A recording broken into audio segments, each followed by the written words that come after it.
성경 말씀 같이 읽겠습니다. 창세기 3장 1절부터 6절 말씀 시작. 그런데 뱀은 하나님 지으신 그 짐승 중에 가장 간교하다. 뱀이 여자에게 물어보되 하나님이 참으로 너희에게 행한 모든 나무의 열매를 먹지 말라 하시느냐.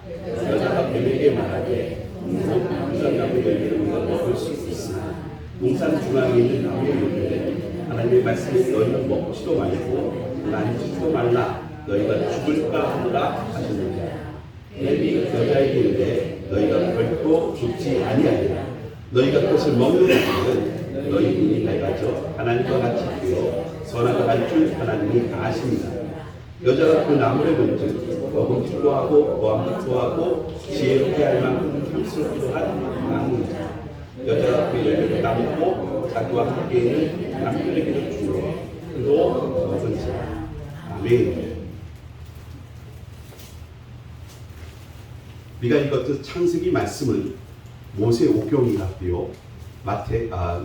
창세기, 출애굽기, 레위기, 민수기, 신명기를 찍은 모세의 글로 우리가 알고 있습니다. 그러니까 이 창세기를 쓴 시점은 태초에가 아니고요. 모세가 살아있을 때 이 말씀을 썼습니다. 하나님께 받은 말씀으로 기록한 것이죠. 그러니까 이 말씀의 모든 문화적 배경은, 관습의 배경은 모세 때, 그러니까 메소포타미아 문명이 한참 활발할 때 있었던 말씀이라고 아셔야 될 것 같습니다. 오늘 본문 말씀에 보면 뱀이 등장하는데, 여러분 오늘 시점에서 뱀을 생각하면 여러분 뭐라고 생각하시겠습니까? 징그럽다, 무섭다. 만약에 뱀이 말을 한다고 치면 여러분 가까이 가서 뱀하고 사귀시겠습니까? 집안에 개하고는 말씀을 잘 하시는 분도 있더라고요. 그렇죠? 개랑 얘기를 잘하는 분도 있고 고양이랑 얘기를 잘하는 분도 있는데, 아마 그 파충류를 좋아하는 분들은 그렇게 할 수도 있을 것 같아요. 하지만 일반적으로 뱀은 혐오, 징그럽고 무섭고 조금 거리감을 둘 수밖에 없는 짐승이기 때문에 우리가 일반적으로 가까이 하기는 어렵습니다. 그러면 창세기가 기록된 모세 시대에는 뱀은 어떤 느낌, 어떤 인상이 있었을까요? 현대 지금 우리들처럼 뱀하면 아이고 징그러워, 아이고 저거 물리면 어떻게 무서워, 이런 느낌이 훨씬 더 강한 오늘처럼 과연 모세 시절에도 그랬을까요? 모세 시절에도 뱀하면 그랬을까요? 징그럽고 무서운 존재였을까요?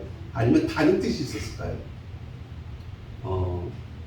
제가 왜 이 말씀을 드리냐면, 이 성경이 기록되어진 모든 문화적 배경은 모세 때 출애굽한 이스라엘 백성들에게 하나님의 말씀을 전달하고 증거하기 위해서 지어진 책이잖아요. 그러니까 그때 관점으로 보셔야 이 성경을 오해하지 않을 수가 있다는 것입니다.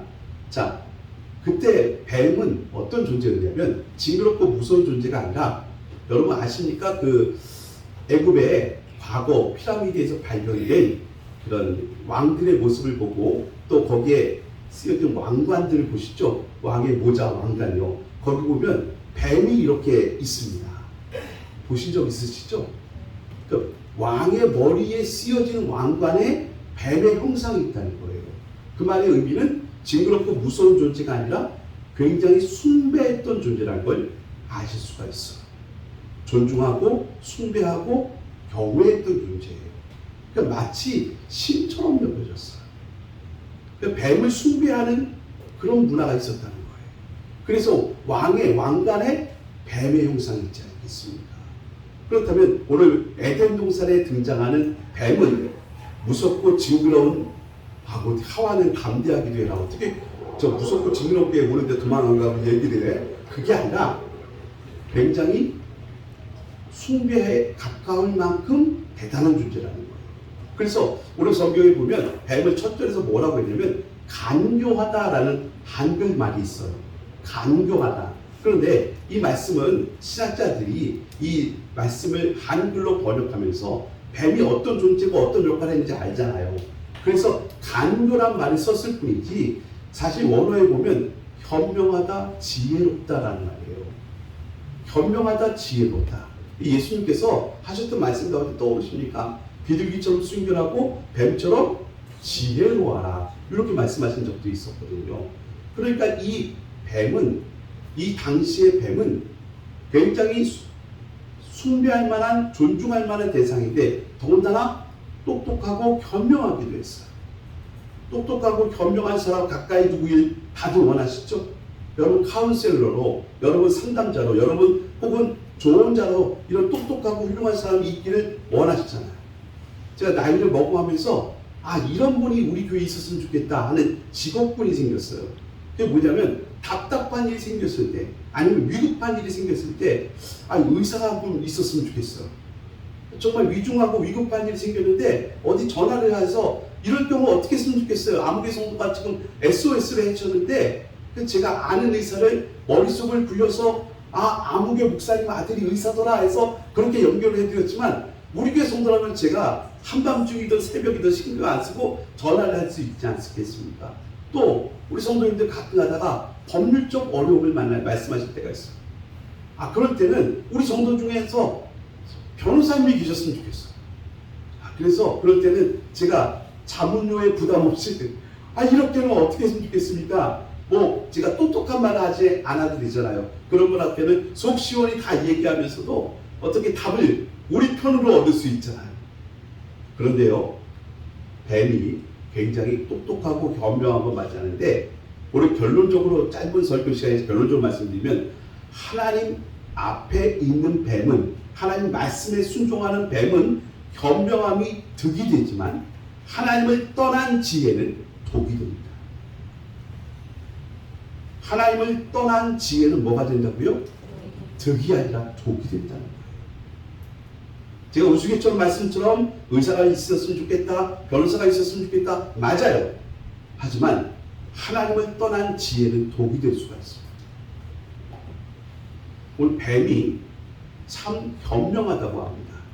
그리고 여러분들 이 말씀을 원어로 보시면요, 이렇게 기록되어 있어요. 그냥 한글 성경으로 봅시다. 3장 1절 보시겠습니다. 3장 1절 보시면,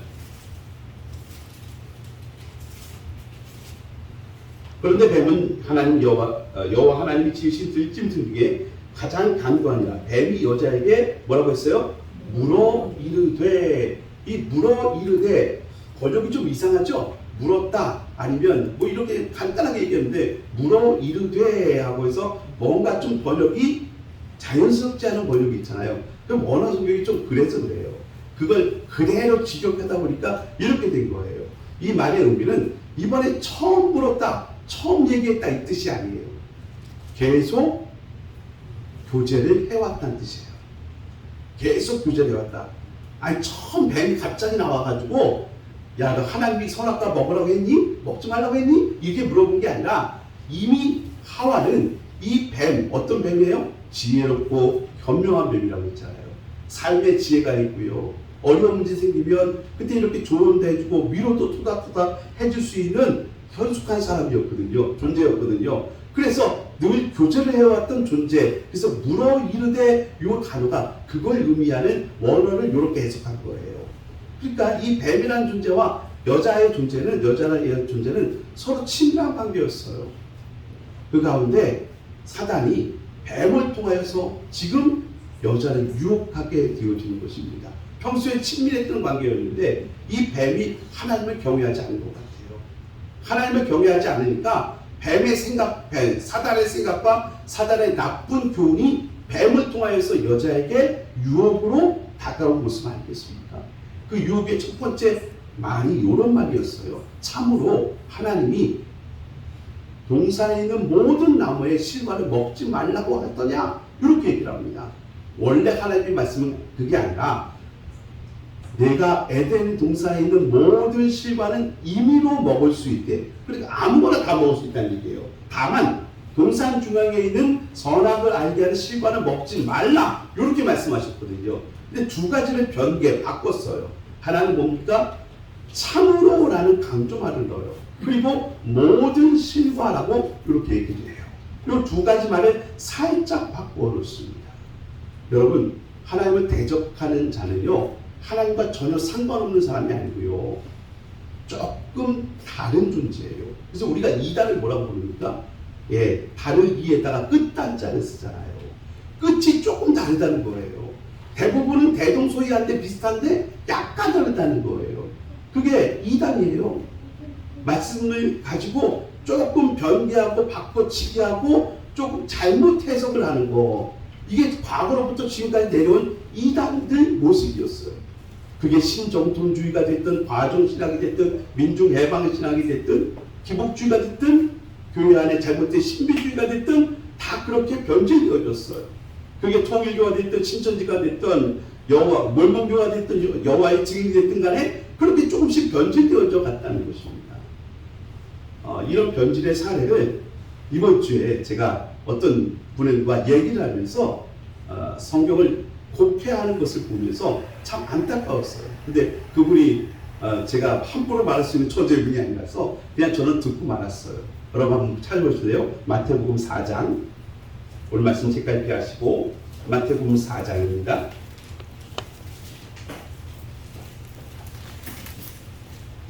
죄송합니다. 마태복음 5장 20절. 다 같이 한번 읽어보겠습니다. 마태복음 5장 20절.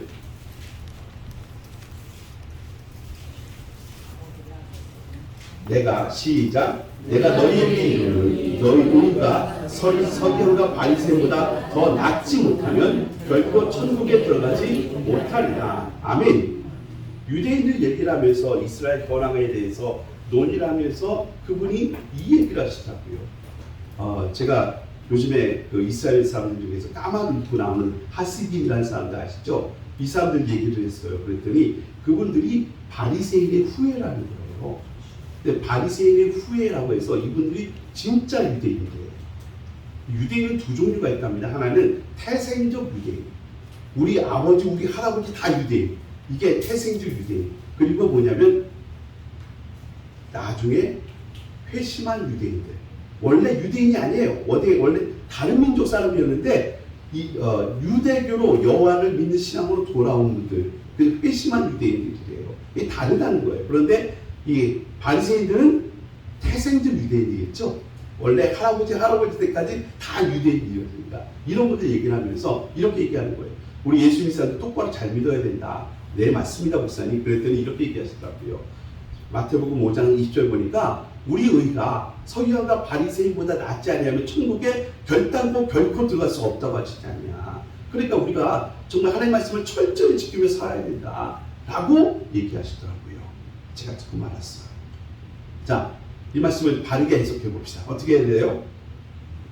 내가 너희에게 이르노니 너희 의가 서기관과 바리새인보다 더 낫지 못하면 서기관과 바리새인의 의보다 더 낫지 못하면 뭐라고까지 얘기하시면 결코 완전 부족입니다. 결코 천국에 들어가지 못하리라. 그러면 예수 믿는 우리들이 바리새인의 의보다 뛰어나지 못하면 결코 천국에 못 들어가는 거죠? 아멘입니다. 이거 하나님 말씀 그대로예요. 결코 천국 못 가십니다. 그러면 우리의 의가 바리새인 의보다 뛰어나려면 어떻게 해야 돼요? 바리새인들은 열심히 해서 한 90점 맞았다고 칩시다. 지키라는 말씀 앞에 90점 정도 잘했다고 칩시다. 그럼 우리는 어떻게 해야 되죠?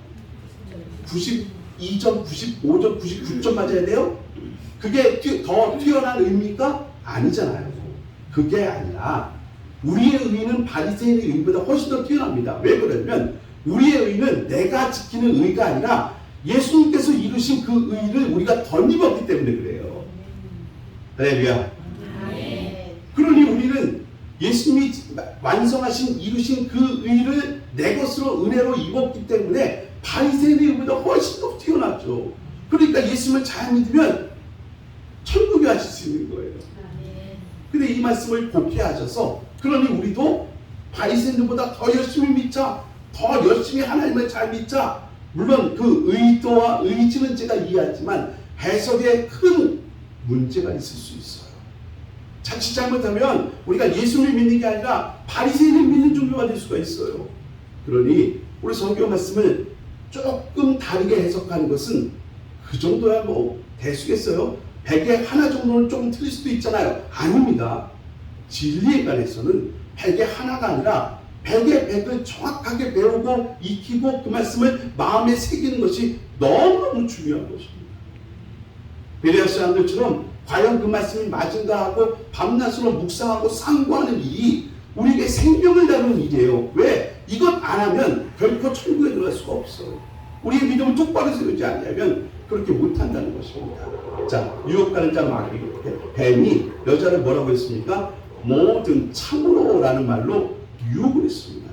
그 말의 의미는 뭐냐면 하나님에 대해서 조금 서운한 마음이 들게 하는 것이죠. 하나님 좀 너무하신다는 거예요. 왜요?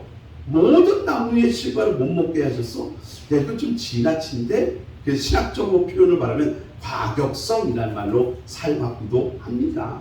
하나님께서 모든 나무의 실과를 먹지 말라고 하신 건 아니죠. 그런데 요 조금 흔들어서 조금 다르게 말씀을 그렇게 여자에게 주었더니 여자가 그 말을 딱 이겨내지 못하고 그 유혹에 미혹에 넘어져서 뭐라고 생각하게 됩니까? 그 다음 여자의 답변을 보면 알 수가 있어요. 그 답변을 우리 같이 읽어보겠습니다.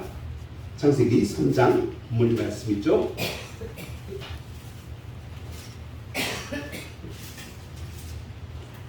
3장 2절 말씀, 3절 말씀입니다. 같이 읽겠습니다. 시작. 동산 중앙에 있는 나무들과 하나님의 말씀에 너희는 먹지도 말고 만지지도 말라. 너희가 죽을까 하노라 하셨느니라. 아멘.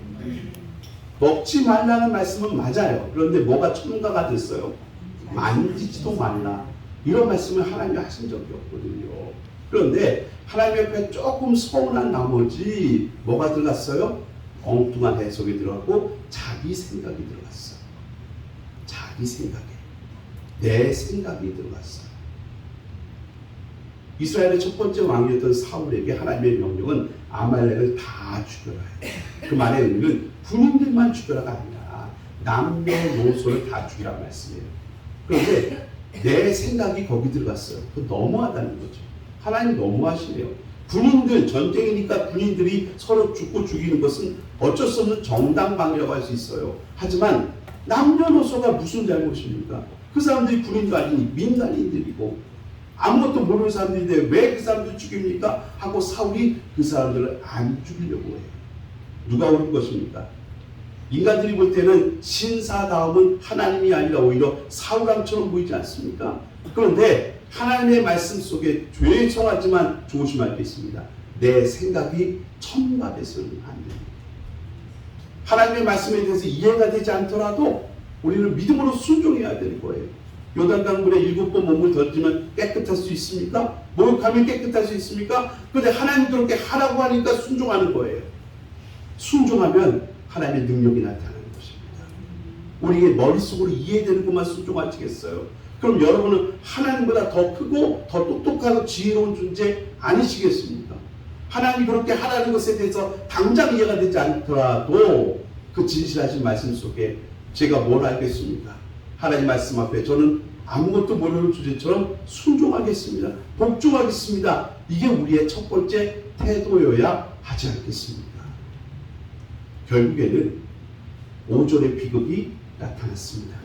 4절의 비극이 나타났습니다. 4절의 비극을 읽겠습니다. 시작. 뱀이 여자에게 이르되 너희가 결코 죽지 않으리라. 처음부터 뱀이 이 말 하지 않았어요. 뱀이 처음부터 너희들 선악과 먹으면 결코 죽지 않아. 이건 하나님의 말씀과 정반대의 이야기거든요. 하나님의 말씀은 뭐예요? 정령 죽으리라.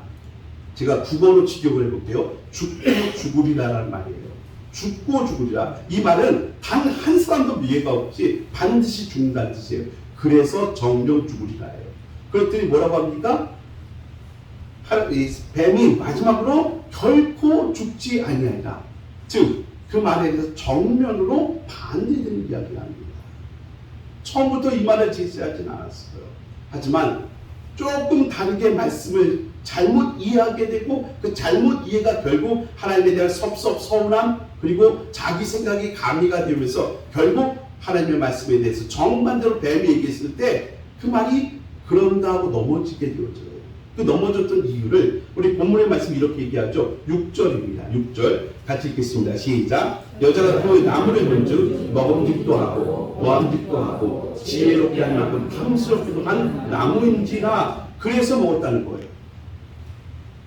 하나님께서 금단의 과일로 세워놓으신 열매로 만들어주신 그 선악과에 대해서 먹음직스러워 보이고 보암직스러워 보이고 그리고 지혜롭게 할 만큼 탐스러워 보이기 시작했다는 것입니다.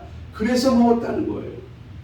여러분 이게 요한일서 말씀을 보니까 육신의 정욕, 안목의 정욕, 이생의 자랑이라고 그렇게 우리에게 설명해 주시고 있더라고요. 이것 때문에 넘어졌다는 거예요. 우리 인생도 그렇다는 것입니다. 그런데 첫 번째 아담과 여자는 넘어졌지만 둘째 아담이자 마지막 아담이신 예수님께서 이곳에 오셔서 이 땅에 오셔서 육신을 입고 40일을 금식하신 이후에 이 세 가지 유혹에 대해서 말씀으로 이기셨어요. 첫 번째 말씀 뭡니까? 40일 줄인 자에게 시험하는 자가 와서 말하죠. 이 돌들로 떡을 만들어 먹어라 라고 얘기했습니다. 그랬더니 예수님께서 신명기 8장 3절 말씀을 가지고 사람이 떡으로만 살 것이 아니라 하나님의 입으로 나오는 모든 말씀으로 살 것이니라 라고 말씀하시면서 승리하셨어요. 이게 육신의 정욕입니다. 육신의 정욕이에요. 육신이 원하는 대로 움직이는 것, 그게 바로 육신의 정욕의 모습이라는 거예요. 사실 이 예수님의 답변은 누구의 입에서 나왔어야 되는 거예요? 아담과 하와의 입에서 나왔어야 되는 거예요. 이 선악과를 먹으라 라는 뱀의 유혹 앞에서, 사단의 미혹 앞에서 아니야, 사람이 떡으로만 살 것이 아니라 하나님의 입으로 나오는 모든 말씀으로 살 것이야 라고 선포했어야 되는 거예요. 그런데 그 순간에 그렇게 하지 못했어요. 그렇게 못했고 육신의 욕망을 따라, 정욕을 따라 움직였던 여자와 남자는 결국 선악과를 먹고 죄의 열매를 맺고 만 것입니다. 여러분 지금 육신의 정욕은 뭡니까? 쉽게 얘기하면 육신이 원하는 대로 하는 거예요. 육신이 원하는 대로 하는 거. 그 욕심 추구와 함께해서 하나 더 있죠? 그 뭐예요? 몸살이기요. 몸살이기. 자기가 손해될 것인가 아닌가를 잘 판단해서 자기보다 센 존재인가 약한 존재인가를 잘 판단해서 몸살이기 하는 것입니다. 한 가지 예입니다. 그냥 예이니까 그렇게 이해해 주세요. 예수 믿는 분들이 우리 일반적으로 금주 금연하는 줄로 다들 알고 있습니다. 근데 실제로 사회생활 하다 보면 이게 금주가 만만치 않습니다. 회식 자리에서 술 한잔 권하면 그거 뿌리치기가 쉽지 않습니다. 내일 명절 오랜만에 만나면 이거 참 뿌리치기가 쉽지 않습니다. 그래서 묘하는 생각을 했습니다. 교회 다니는 아무개 성도가 묘하는 생각을 했습니다. 술 한잔 다 권하면 이렇게 얘기하는 겁니다. 나 운전해야 돼. 운전해야 돼. 차길에 다 보여주면서 얘기합니다. 근데 예전에는 이게 딱 먹혔는데 요즘 안 먹힙니다. 야, 대리운전 시키면 되지 그까짓 걸 뭘 그래 라고 얘기합니다. 그래서 요즘에는 교회 다니는 아무개 성도님이 또 발전했습니다. 어떻게 발전했어요? 나 한약 먹어. 나 한약 먹어. 그래서 이런 요리조리 피해보면서 술을 멀리 하려고 합니다. 여러분, 몸살이기보다는 이렇게 하십시오. 사람이 술로만 살 것이 아니라 하나님의 입으로 나오는 모든 말씀으로 살 것이니라. 무수라고 말씀드린 게 아니라 한번 해보세요. 해보세요. 선포는 매우 중요합니다. 해보세요. 여러분 친지 가족들이 다 교회 다니는 줄 알고 예수님인 줄 알고요. 웬만한 직장 성도님들 다 교회 다니고 예수님인 줄 압니다. 근데 우리가 가서 몸살이기 하지 마세요. 그래도 교회 다니는 사람이라 양심은 있어서 웬만하면 술을 안 먹기를 원하는데 언제까지 차 가지고 왔어? 언제까지 한약 먹어야 되로 방어하시겠습니까? 그 방법은 연한 방법이고 좋은 방법은 아닌 것 같아요. 지혜로워 보이십니까? 똑똑해 보이십니까? 그러지 마시고 우리가 하나님의 말씀으로 진리로 정면 대응하십시오. 우리 스스로가 굉장히 서먹서먹하죠. 왜? 내가 하나님의 말씀에 가까이 하지 않는다는 증거예요. 내가 그렇게 말하는 것 자체가 이상하고 서먹서먹하고 내 옷 아닌 것을 걸친 것 같이 느껴질 수도 있어요. 그러나 한번 해보십시오. 시도해 보십시오. 정종 이사님 말씀처럼 해봤어? 해보시라고요. 해보신 다음에도 안 되시면 그때 와서 저한테 얘기해 주세요. 예, 그때는 제가 그냥 세게 안수기도 해드릴게요. 우리 그거 못하게 하는 이유가 뭘까요? 두려움이에요. 누구에 대한 두려움입니까? 누구에 대한 무서움입니까? 세상의 평판이 어떻다고요? 교회 다니는 게 창피하십니까? 아니잖아요. 우리가 갖고 있는 진리가 부끄러우십니까? 아니잖아요. 여러분 몸에 지금 입혀지지 않고 내 옷처럼 느껴지지 않기 때문에 그런 건 아닐까요? 다른 자리도 마찬가지예요. 뭐 도박 같은 거 하시자고 하면 그때 한번 얘기해 보세요. 사람이 화투로 살 것이 아니라 하나님의 입으로 나오는 모든 말씀으로 살 것입니다. 명절에 고스톱 그 100원짜리 치는 것과는 제가 얼마든지 용납합니다. 그럴 수 있습니다. 그런 거 말고요. 진짜 꾼들이 하는 그런 거 있잖아요. 중독 같은 거 말입니다. 우리가 그런 자리 가운데서 그런 유혹 가운데 과거에는 다 넘어졌어요. 남들 뒷담화하는 거 참 보기 싫은 거예요. 우리 성도님도 거기에 안 낄 수가 없잖아요. 왜? 내가 거기 빠져버리면 내가 뒷담화 대상이 되기 때문에. 근데 그것에 한번 얘기해 보세요. 사람이 뒷담화로 사는 것이 아니라 하나님의 입으로 나오는 모든 말씀으로 살 것입니다. 그래서 왕따 당하신다고요? 거룩한 왕따를 한번 당해보세요. 나중에 그분들 가운데 영적으로 힘들고 정말 마음이 공허할 때 여러분한테 와서 나 좀 기도로 도와줘, 나 좀 도와줘라고 진짜 위로자 친구를 구할 때가 있을 거예요. 예수님께서 40일을 금식하셨어요. 아담은 에덴의 그 풍요로운 가운데서 유혹을 받았어요. 선악과를 먹으라고. 아니 뭐가 부족한 상태에서 선악과를 먹으라고 유혹당한 게 아니에요. 근데 그 아담과 하와는 그 풍성한 가운데서 넘어졌어요. 예수님은 40일을 줄이셨대요. 이 40일이라는 의미를 저는 잘 몰라요. 하지만 인간의 극한의 모습 아닐까요? 근데 극한의 자리 가운데서 말씀으로 이겨내셨잖아요. 그러니 여러분과 제가 우리가 서 있는 자리가 풍요로운 자리든지 극한의 자리든지 말씀으로 넉넉히 이기실 수 있습니다. 다만 우리가 몸살리게 하는 거예요. 이 세상을 무서워하는 거예요. 두려워하는 거예요. 거기서 내가 바보 취급당하면 어떡하나, 왕따 당하면 어떡하나 하는 생각이, 걱정이 벌써 나를 짓누르고 있는 것 아닙니까? 아니 좀 당하시면 어때요? 하나님 영광 받으실 줄 믿습니다. 그때 떠나가는 친구가 있습니까? 그건 진짜 친구도 아니에요. 오히려 알곡과 가라지가 걸려질거려. 왜 우리가 그렇지 못하십니까? 한 번 더 우리 마음 생각을, 마음가짐을 신앙적으로 바르게 볼 필요가 있지 않으실까요? 예수님께서 두 번째 유혹을 당하셨습니다. 그건 뭐냐면 성전 꼭대기에 시험하는 자가 올려놓고 떨어져 봐라, 뛰어내려 봐라. 그러면 하나님의 천군천사가 너의 발등을 지켜서 떨어지지 않게 할 것이다. 이게 뭡니까? 이색의 자랑입니다. 이색의 자랑, 자랑하고 싶은 거. 자랑하고 싶은 거.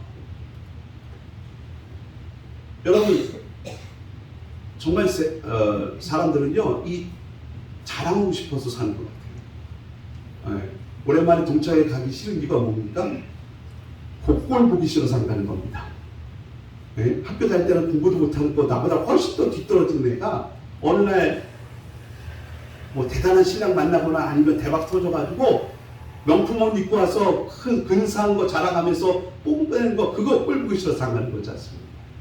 이번 명절에 친지들과 가족들과 만납니다. 그러면 꼭 이런 분 있죠? 자식 자랑합니다.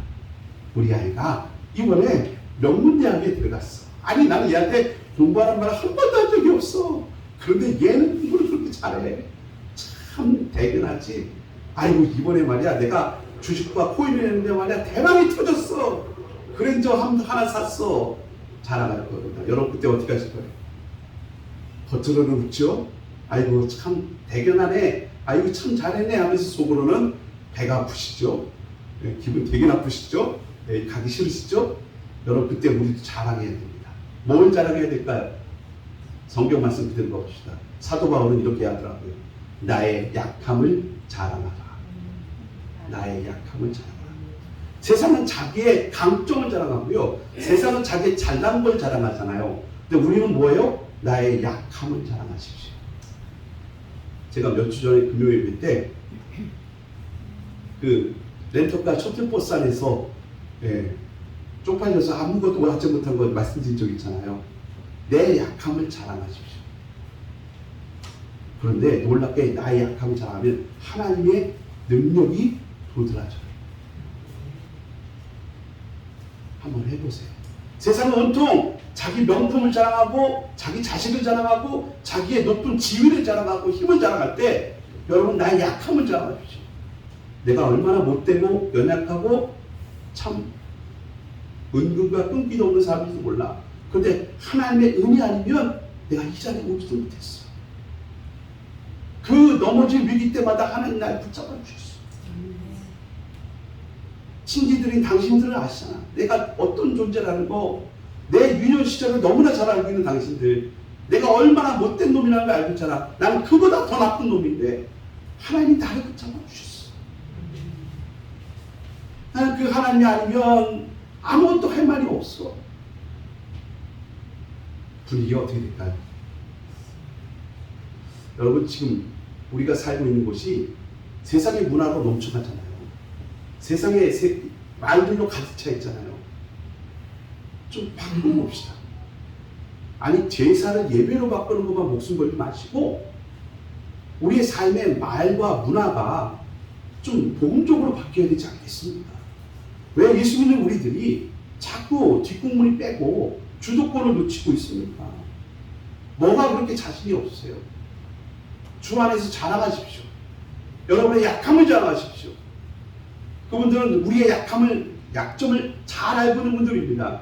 그런데 그럼에도 불구하고 하나님 나를 지켜주시고 복 주셔서 오늘 내가 여기까지 인도함을 받게 해가지고 내일의 소망을 갖고 있다라고 강력하게 자랑하십시오.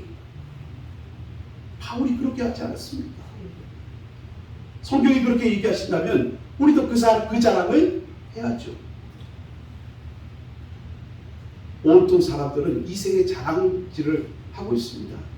저도요 그거 하고 싶더라고요. 진짜 하고 싶더라고요. 네? 제가 옷 한 벌 딱 양복해 보니까 그 자랑하고 싶더라고요. 네. 뭐 몇백만 원짜리 옷도 아니잖아요. 몇십만 원짜리 옷이잖아요. 근데 그거 한번 해보니까 자랑하고 싶더라고요. 그거 안 알아주니까 기분 나쁘더라고요.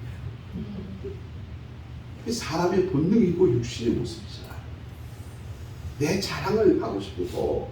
그런데 이랬던 나가 봐 너희들 내가 약함을 자랑하고 있어. 이게 어떻게 바뀐지 아니? 하나님의 은혜야.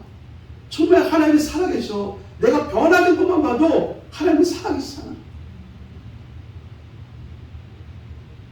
이번 명절은 절호의 기회입니다. 절호의 기회입니다. 여러분이 꼭 고급 차를 타고 여러분이 삐까뻔쩍한 선물을 가지고 가셔서 그래서 예수님이 높아지는 게 아니에요. 하나님의 말씀이 살아있음을 그대로 보여주십시오. 세 번째, 아담과 하와가 실패한 이유가 있습니다. 그게 뭡니까? 안목의 정욕에 넘어졌습니다. 눈에 보이는 것에 넘어졌습니다. 눈에 보이는 게 세상은 온통 자극적입니다. 참 자극적입니다. 자극이란 말은 뭔지 아십니까? 똑같은 자극으로 또 오면 그 자극이 안 돼요. 더 센 자극이 필요한 거예요. 네? 100원짜리 굴속 놀이 하다가 재미없으시죠? 그 다음에 50원짜리, 10원짜리 할 수 있어요? 아니죠. 500원짜리 해야죠. 자극적이고 더 센 게 이 세상이 원하는 거예요. 안목에 적는 거예요. SNS, 유튜브 같은 데 보면요. 얼마나 자극적인지 몰라요. 아니 그 제목도 썸네일도 뭘 그렇게 자극적이에요.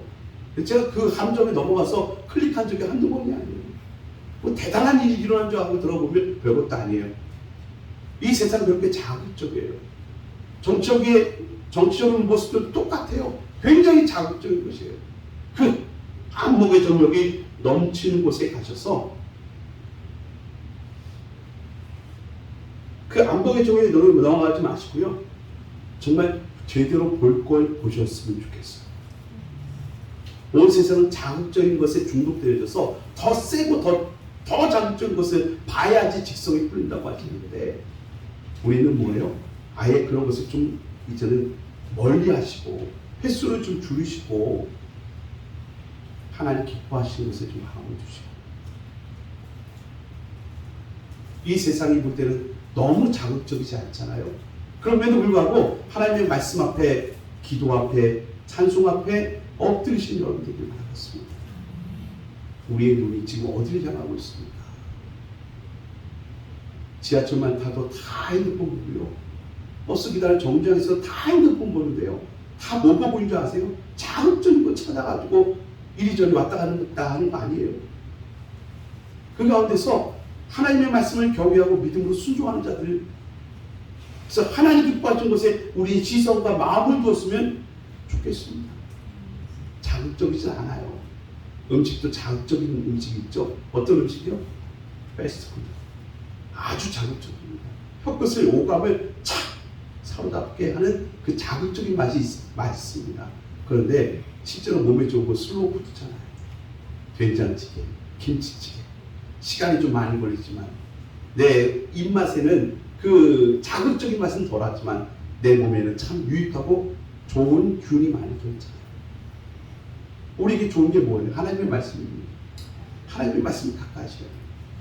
어떻게 하면 육신의 종류, 안목의 종류, 이생의 자랑을 멀리할 수 있겠습니까? 요한일서에 답이 나와 있습니다. 우리 같이 읽겠습니다. 우리 성경 보시면 중주의 말씀 보시면 요한일서 2장 15절, 16절, 17절 말씀이 있습니다. 같이 읽겠습니다. 시작.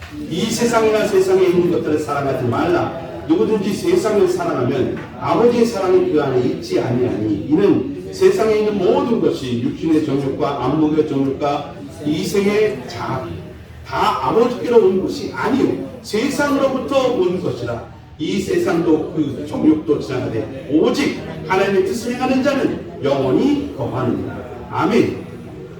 이 세상의 육신의 정욕, 이생의 자랑, 안목의 정욕이 파헤치고 있습니다. 근데 하나님께로 온 게 아니네요. 그 세상의 것이네요. 근데 이런 것들, 지나가는 이런 것들을 지나가게끔 나랑 상관없는 것으로 하려면 17절 오직 하나님의 뜻을 행하는 자가 되어야 한다는 거죠.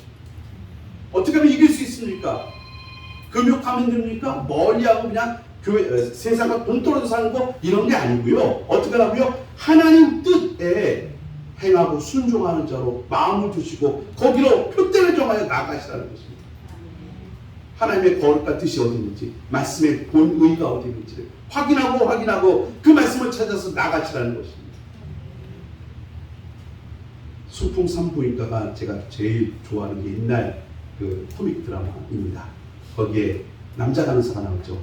표 간호사, 표인동 그 개그맨입니다. 이 표인동 씨가 요즘 안 보이시는데요. 목사님이 되셨습니다. 표인동 목사님이 하는 인터뷰를 제가 봤습니다. 그분이 어떻게 갑자기 개그맨에서 유명 틴틴파이브라고요. 굉장히 유명했던 그런 그룹이었어요. 가수 요즘으로 하면 그런 아이돌 그룹 저리가라져도 인기가 많았던 그런 분이었어요. 그런데 갑자기 목사님이 되셨어요.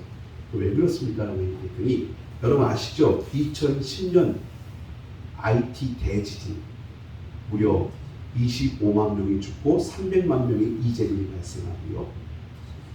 여진이 계속되어져서 몇 년 동안 삶의 삶도 그리고 재건도 꿈도 꾸지 못했던 그 IT에 2013년도에 정말 하나님의 은혜죠. 인도하신 것 같다는 거예요. 그러니까 그때는 하나님 몰랐을 때가 우연히 갔더라고요. 원래 갈 계획도 없었대요. 그런데 거기 갔다 있는 거예요. 그리고 거기서 그분들 바라보면서 자기의 냉정하고 오직 자기만을 아는 인생을 살아왔던 자기의 삶이 보이더라는 거예요. 그렇게 살아서 무슨 의미가 있는가 하는 물음표가 생기더라는 거예요. 이렇게 사는 것이 맞는가라는 생각이 들더래요. 이제까지 자기 이익과 자기 인기를 위해서만 목표를 향해 달려왔던 인생이었는데 그 모든 게 무너진 삶의 현장 속에서 다시 삶을 생각해보고 인생을 생각해보는 계기가 됐다고 합니다. 지금은 제주도에서 특수한 목회를 하고 계시죠. 목회와 더불어서 문화활동을 겸하는 그런 프로젝트를 함께하고 있습니다. 우리 인생에도 이런 계기가 있어요. 하나님이 나를 만져주시는 계기가 있습니다.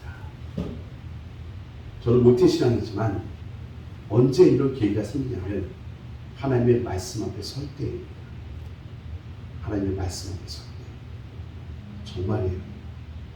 하나님의 말씀 앞에 서서 고민해 보시고 기도해 보시고 엎드려 보십시오. 생활의 달인 나오는 분이요, 자기가 만드는 그 음식에 24시간을 투자하더라고요. 어떤 음식을 하든지 오직 그것밖에는, 그 음식밖에는 생각 안 하시더라고요. 그러니까 달인이 되시더라고요. 저도 마찬가지로 합니다. 하나님의 말씀에 목숨과 생명을 걸고 거기에 인생을 걸어야 할 일이 있습니다. 이 세상은 지금 하나님의 말씀을 자꾸 변개하고 있습니다. 자꾸 흐리게 하고 있습니다. 엉뚱한 말씀으로 이 말씀의 진리를 호도하고 있습니다. 온 세상이 그렇게 간다 할지라도 우리는 진리의 말씀, 성경 말씀과 성령님을 의지하고 또 함께 신앙생활하면서 교회 생활하면서 하나님 오늘 우리에게 무엇을 말씀하시는지를 정확하게 보고 결단하고 믿음으로 순종하는 데까지 이르러야 하실 줄 믿습니다. 오늘 제가 여러분에게 요구해준 순종은 대단히 거창한 순종이 아닙니다. 뭐 광화문 앞에서, 국회의사당 앞에서 뭐 깃발 흔들어라 이게 아니잖아요. 여러분 삶의 자리에서 사람이 떡으로만 살 것이 아니라, 사람이 술로만 살 것이 아니라, 사람이 그것으로 사는 것이 아니라 하나님의 입으로 나오는 모든 명령으로 살 것입니다. 한번 선포해 보십시오. 성령이 어떻게 역사하시는지 보십시오. 당장의 어떤 변화와 당장의 어떤 회심이 안 나타나더라도 걱정하지 마십시오. 때가 차면 하나님께서 생명을 구원하실 것입니다. 우리가 순종하지 못하고 그 말씀을 도저히 믿지 못하는 그것이 문제입니다. 하나님의 말씀을 경외하시고 그 말씀이 살아있고 운동력 있고 좌우의 날성금같이 우리의 심령과 폐부를 쪼갤 수 있는 말씀이라고 머리로만 알지 마시고 우리의 삶 속에서 과감하게 한번 시도해 보십시오. 왕따 당하면 어떻고 따돌림 당하면 어떻습니까? 그런 것 갖고 왕따 당하는 것은 오히려 복음의 사람입니다. 산상수훈 말씀처럼 의를 위하여 핍박받는 자는 복이 있다고 하시지 않습니다. 우리가 우리의 일상 가운데서 거룩한 순종이 일어나지 않으면 아무런 기적도 일어나지 않아요. 우리의 삶의 자리에서 적용해 보십시오. 아담과 하와가 왜 실패했다고요? 그때 사람이 떡으로만 살 것이 아니라 하나님의 입으로 나오는 모든 말씀으로 살 것이 아니라 선악과 탐욕을 하는 뱀과 사단의 유혹 앞에서 그 말씀으로 이겨야 됐어요. 그런데 그 순간에 그 말씀으로 이기지 못하니까 너희가 결코 죽지 아니하리라는 이 말도 안 되는 사단의 말에 마음을 뺏겨서 보암직도 하고 먹음직도 하고 지혜롭게 할 만큼 탐스러워 보이게 됐던 것입니다. 감사하게도 우리 예수님께서 똑같은 육신을 입고 이 땅에 오셔서 그 세 가지 인간이 실패했던 모든 죄악의 원뿌리들은 말씀으로 이기셨습니다. 그리고 오늘 우리에게 똑같이 요구하신 것 아닙니까? 이번 명절 절호의 기회입니다. 절호의 기회입니다. 한번 창피당할 각오를 가지고 해보십시오. 무한하지만 몸에 익지 않아서 쑥스럽을 수 있지만 몸살이지 마시고 한번 해보십시오. 과감하게 믿음으로 선포하신다면 하나님의 성령 역사가 나타나실 줄 믿습니다.